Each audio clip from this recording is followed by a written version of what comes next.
So, hello everyone. Like Stefan said, I will be talking about how I'm porting my game Crystal Realms to Android with Bevy. I was actually hoping that before this presentation, it would already be released to the Google Play Store, but it's currently in the closed testing phase. But it's gonna be released if everything goes right in about a week. And in this presentation, I will also talk a bit about how you can make your own Bevy game work on Android. So first, a little bit about me. So again, my name is Marco. I'm from the Netherlands. I used to do competitive programming. I, for example, won a gold medal at the International Olympiad in Informatics. And besides programming, I also do pixel art. So all of the art you see in the game is also made by me. And as a side job, I'm also a teacher at Harborspace University. So what is Crystal Realms? So Crystal Realms is a 2D sandbox MMO platformer game. Um, the game is planned to be released to Windows, Mac, Linux, iOS, and Android. And instead of explaining exactly what the game is, I think it's easier for me to just quickly show the trailer of the game.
Oh. So yeah, that's Crystal Realms. And you might be wondering, why did I decide to build this game in Bevy? And I actually didn't start out making this game in Bevy. I first started programming it in Kotlin using the libgdx game framework. And only in the last year did I rewrite the game from scratch in Bevy. But I did use Rust from the very beginning on the server side of the game. So I chose to use Rust because for my game, safety was very important. Like a glitch could really ruin the economy of the game if it like duplicated items. Another reason that I chose Rust for the server side is because of fearless concurrency. I can have multiple threads without worrying much about race conditions. And also just because I love programming in Rust. I also use Bevy on the server side, but I only include the Bevy ECS crate because, well, I don't need the rest of the game engine. I just like using entity component system for the game's logic. I am using a Bevy a bit different than you would normally use though, because in my game, players can have like multiple worlds. There can be hundreds of worlds online at the same time. So it made more sense for me that each one of these worlds would have its own app, because it's kind of its own separated game world.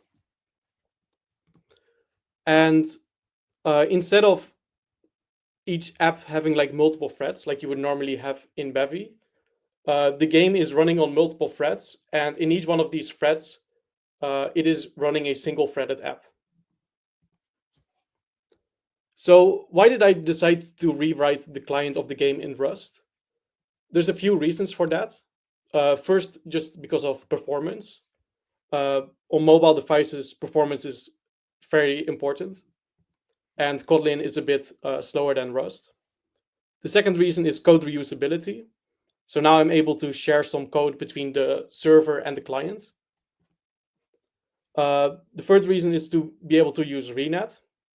Before, I was just communicating with TCP sockets because I didn't really find a suitable library for UDP that worked both on Kotlin and Rust. And lastly, for security against hackers and bots, because some players were already like decompiling the game, like the Kotlin version of the game, into Java. And if I rewrite the game in Rust, it's much harder to decompile the game and try to hack the game in some way. Though I, of course, check everything on the server side, so they were not able to do anything um, very bad. So now let's talk a bit about how you can run your own Bevy game on Android. So there's three options to compile your game to Android. The first one is Cargo APK. I think this is a great option for prototyping because it was very easy for me to set up. But the downside is that you cannot publish your game to the Google Play Store because the Google Play Store no longer accepts APK files. You now have to use a Android app bundle. And it's also deprecated. The second option is to use Xbuild, which also allows you to build your project to iOS. It has a helpful xdoctor command, which allows you to find out which dependencies you are missing. But you can't publish your game to the Google Play Store either using Xbuild, or at least out of the box. So the reason for that is that the Google Play Store, like I think half a year ago, they updated their policy that you now need API level 34, and Xbuild was using 33. There is a workaround for it though that you can find on their GitHub page in one of their issues, but I haven't tried it out myself yet. And then there's Cargo NDK, which I would recommend you to use in combination with an Android Studio project. So Cargo NDK basically lets you build a Android library from Rust. Doing it this way, you can also add native code. With that, I mean you can add Java or Kotlin Android code, which will allow you to work with some Android libraries. For example, if you want to add in-app purchases to your game. This option also allows you to publish to the Google Play Store. And this is also what is currently being used in the official Bevy mobile example. So what I would actually recommend you to do is just copy the Bevy mobile example and use that as a starting point, or like a similar Bevy like Android starting project. So if you want to migrate your existing Bevy game to mobile, there's only two things you really need to add. The first thing is the Bevy main macro to your main function. This will generate like the iOS and Android entry points for your program. And for Android, you need to add this system. Because on Android, if you minimize your Bevy app by default, it doesn't stop playing the audio. So you need to add this system to detect when the app gets minimized and then pause the music of the game. And that's it. Only after doing those two changes, you can make your Bevy game run on Android. But of course, if you only did that, you won't be able to interact with your game because you didn't add any code yet to handle the touch input. So to handle the touch input on in Bevy, there's two options. You can use the touches resource to get the current like fingers on the screen, or you can use the touch input event for like events when, like, for example, a finger moved. But using these like raw touch events is quite hard. It's very complicated to with just that to like detect some gestures like double tapping or holding a UI button, for example. So because I wanted to support those gestures, I wrote my own like input manager on top of Bevy to handle like these gestures. So some features that this has is, for example, I kind of combined the mouse input and touch input into like a single thing to so that I don't have to create a separate system for mouse input and touch input.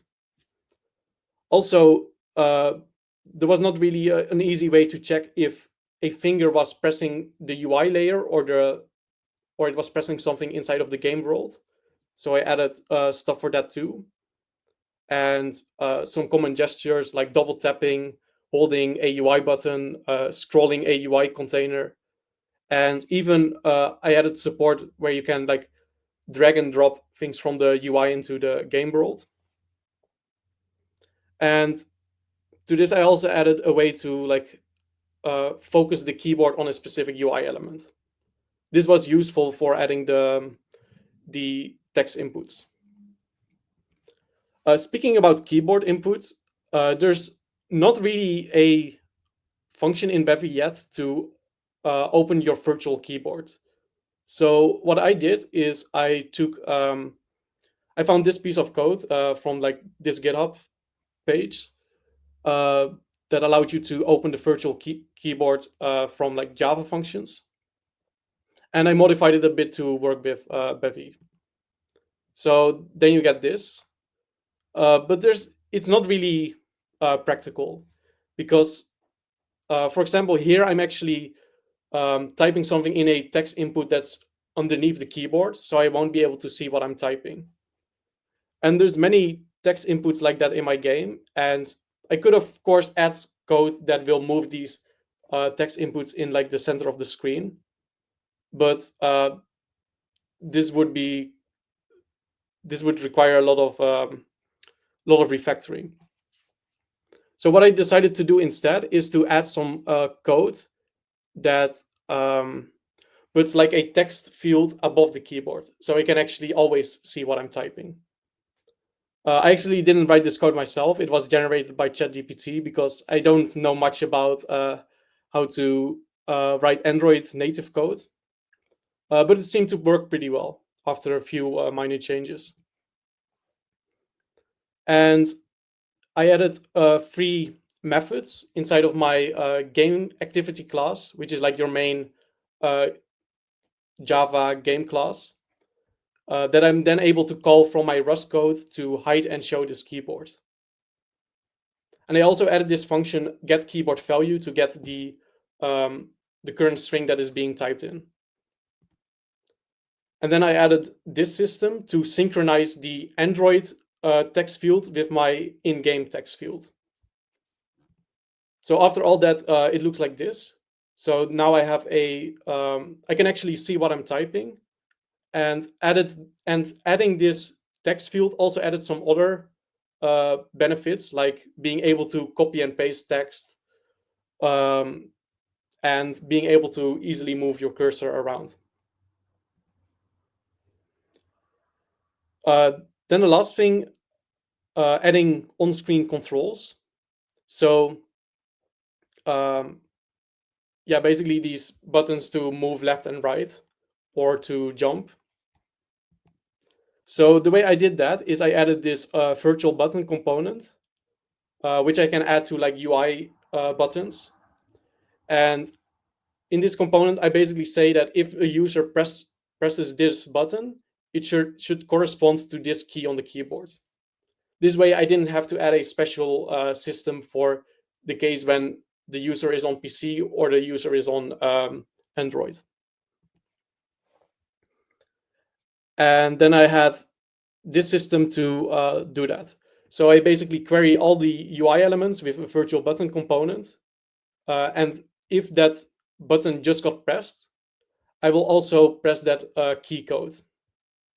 So in case you actually didn't know this, you can actually have a mutable access to the button input resource to programmatically press or release buttons.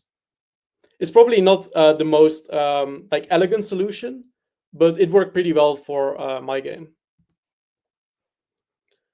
Now, I will talk a bit about some performance improvements, because when you're making like a game for mobile, so it is not really Android specific, but when you're making a game for mobile, it is very um, it's more important to focus on performance improvements, because it's just uh, a slower device, and some things that would not be a performance issue on PC could be a performance issue on mobile.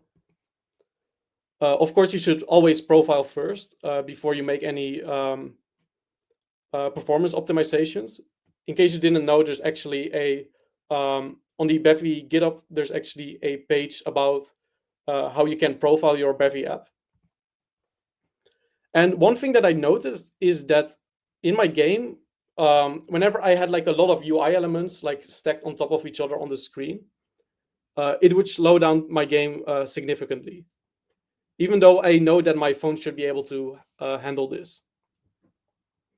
So I did a big of digging, and I found that the UI.wgsl shader from Bevy is actually quite complicated, because it also does stuff like drawing rounded uh, corners, and it still does that kind of computation on the GPU, even if you don't um, have those rounded corners.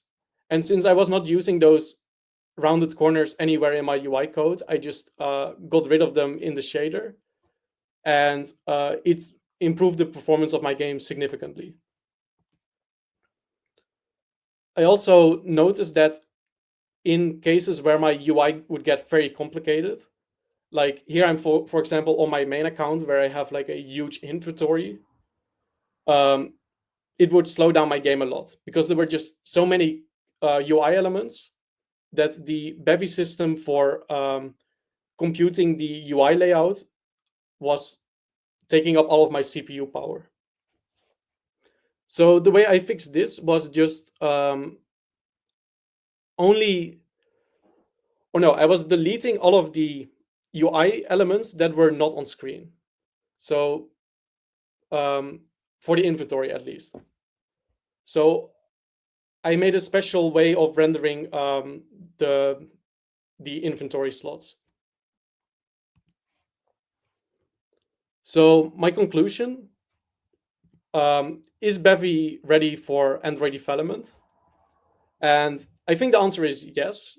I mean, I'm about to publish my game to the Google Play Store, but there's still some major issues. Well, not major, just still some small issues with Bevy on Android. So there's still a few small bugs. One of the most annoying ones is that on some Android devices, but not all devices, the UI is constantly flickering. So a bit of an epilepsy warning for this one, but um, as you can see, this UI node is like flickering, while this regular Bevy sprite is not blinking. Uh, but hopefully, I might be able to solve it this week, because I finally have access to a device that has this issue. And sometimes when I'm starting up my game, I also get like a random visual glitch the entire duration of my game. And I don't know why this happens. Like, here's a few examples. Here, for example, the game was darker than it normally should be. And here's some very weird ones. This might also be because I'm doing a little bit of custom rendering stuff. But the weird thing is, this doesn't happen on PC. It only ever happens on Android. So yeah, that's something to keep in mind. But yeah, that's it. Thank you for listening. Marco, thank you so much. This is so interesting and also so typical for mobile development, like especially the glitchy part at the end, and especially on Android with this like huge amount of devices that you have to potentially debug why Oh yeah. especially this one type glitches out, right? So it's really good to see more people like trailblazing with Bevy on these platforms to help us all fix those things and get that stuff working, right? Um, so let's go through some of the questions. It's actually quite a lot. So how hard, you mentioned the backend side was written in Rust first, right? So I guess Yeah. this is going towards that. How hard is it for you to combat hacking issues and denial of service attacks? That's actually a very interesting question because I had a denial of service attack, as I told you before. Um, so, well, I'm using Bevy Renet, and Bevy Renet does, at least it says it is able to prevent DDoS attacks. Or not prevent, it helps with preventing DDoS attacks. Uh, but yeah, I still had a lot of issues with DDoS attacks because they were mostly they were just draining all of my network usage. So I just switched Mm. to a different provider that had a better DDoS protection.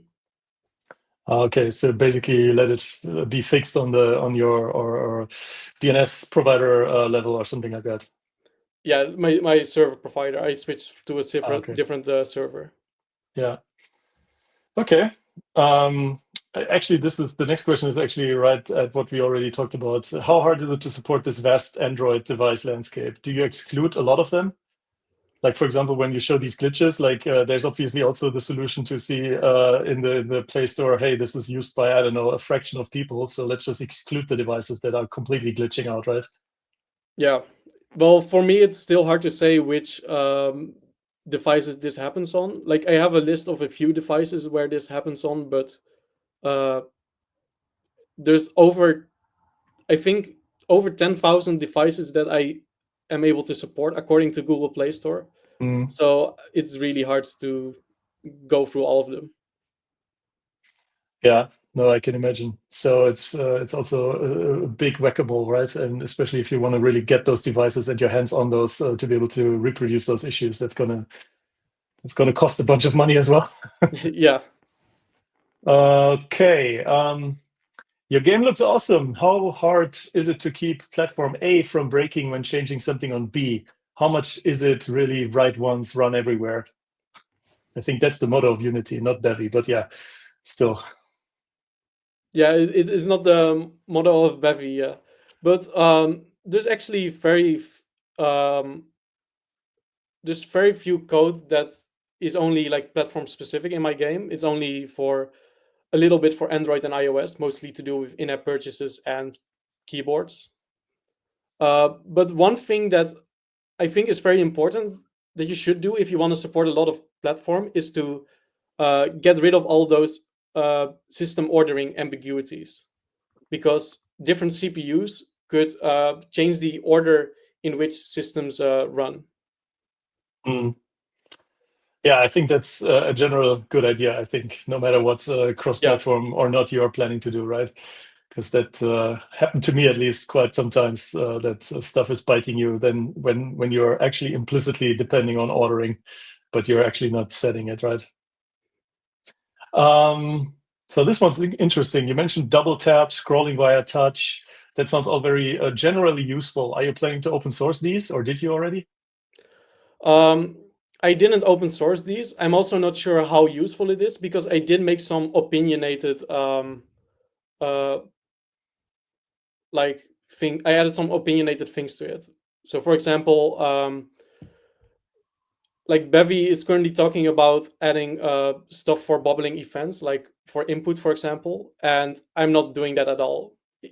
You either press like the the button that is the like the highest layer on your screen. Mm, yeah, okay. I mean, to be fair, I think alone in this meetup already have seen presentations of like 5 different UI frameworks. So I think Yeah, opinionated is totally acceptable in this community. that's true.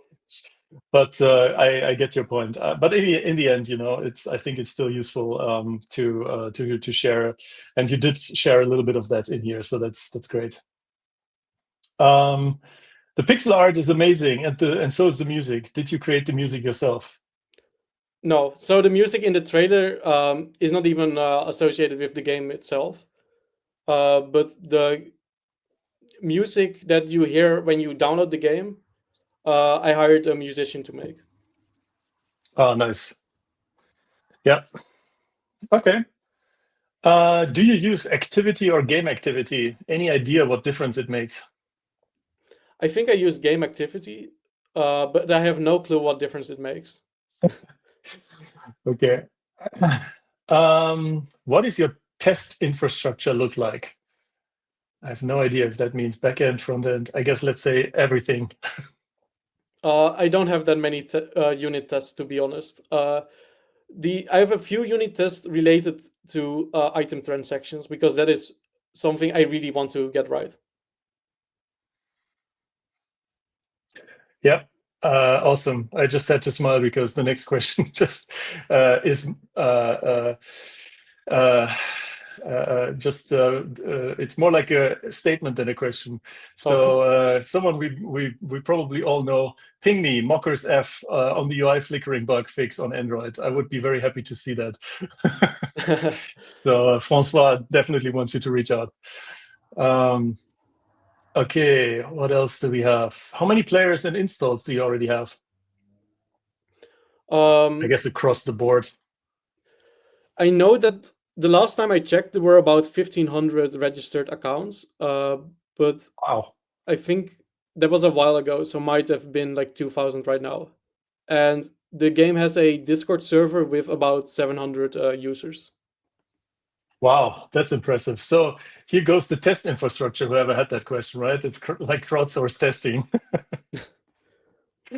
Well, that answers the last question that we had, if there's a Discord server. So I guess it's easiest if you just drop it in the chat later or give me the link and I put it Oh in yeah, the description of the recording as well. it's discord.gg/Crystal Realms. Okay, fair enough. Cool. Marco, thanks again. Everyone in chat's big hand for Marco and Crystal Realms, and I'm expecting a big announcement statement in the Bevy Discord as soon as it finally launched and passed the testing phase. Yes. Thanks again for being here, Marco. Thank you.